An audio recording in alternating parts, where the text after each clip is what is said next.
वृद्ध माताएं कैकेयी को समझा रहे हैं, एक कैकेयी मान जा, तू क्यों अपनी बातों पर होकर बैठी है? क्या मिलेगा तुझे राम को वन बेचकर? अयोध्यावासी नाथ के सामने हाथ जोड़कर बार बार कहते, हे नाथ, हमें अनाथ कर मत जाओ। कौन है हमारा यहाँ? आप ही तो सब कुछ हो। कैसे रहेंगे हम इस अयोध्या में? हे नाथ, हमें छोड़कर मत जाओ। सारे अयोध्यावासी रो रहे, बिलख रहे हैं, भगवान से निवेदन कर रहे हैं, बार बार हाथ जोड़कर। लेकिन भगवान भी बाध्य है जाने के लिए। सारे अयोध्यावासी उनके पीछे चल पड़े।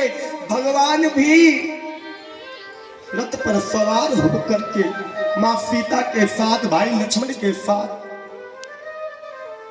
चल दिए।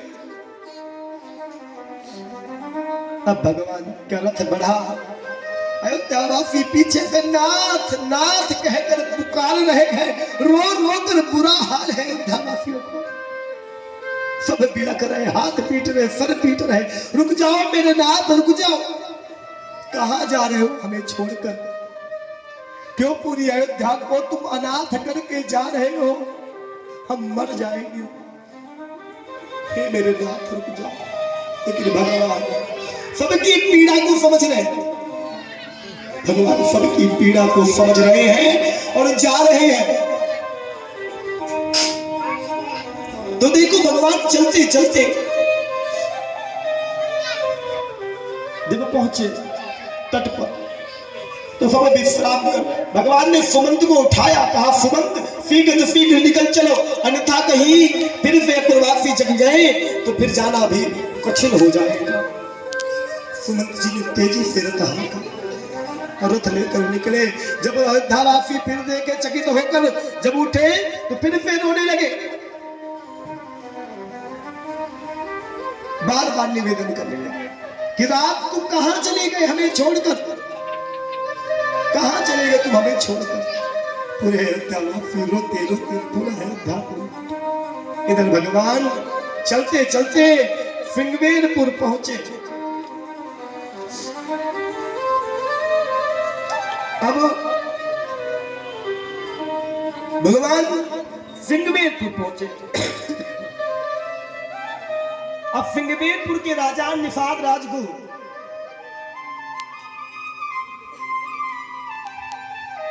सीता सचिव सहित दो भाई और सिंगवेरपुर पहुंचे जाई। सीता भाई लक्ष्मण संग सचिव के साथ सिंगवेरपुर पहुंचे। उतरे राम देव सर देखी और कीन्ह दंडवत हरस विशेषी। निषाद राज ने जैसे भगवान को उतरते देखा, निषाद राज दंडवत हो गए हर्षित के साथ, प्रभु के चरणों में दंडवत हो गए। महाराज निषाद राज ने उनका स्वागत किया, मां सीता को प्रणाम किया, लक्ष्मण को प्रणाम किया, सबका सत्कार किया। करी दंडवत भेंट धरी आगे, प्रभु बिलोकत अति अनुराग। भेंट सौंपा, कहा ना आप मेरे भवन में चलकर विश्राम करो। कहा हे नाथ, आप मेरे महल में चलकर विश्राम कीजिए। तो राम जी ने कहा हे मित्र, हे सखा, हे निषाद राज जी, क्षमा कीजिए, हम आपके साथ आपके भवन में नहीं जा सकते। क्यों? इस वक्त हम तपस्वी वेश धारण करके आए हैं और तपस्वी वेश के नियम होता है, पिता की आज्ञा है 14 वर्ष के वनवास के काल में हम किसी भी प्रकार के भवन महल का सुख ना ले। हो सके तो आप हमारे लिए इसी वन में एक कुटिया का व्यवधान कर दीजिए, व्यवस्था कर दीजिए, हम उसी कुटिया में रहकर अपना विश्राम कर लेंगे। निषाद राज ने तत्काल अपने सैनिकों से कहकर एक पर्ण कुटी बनवाई।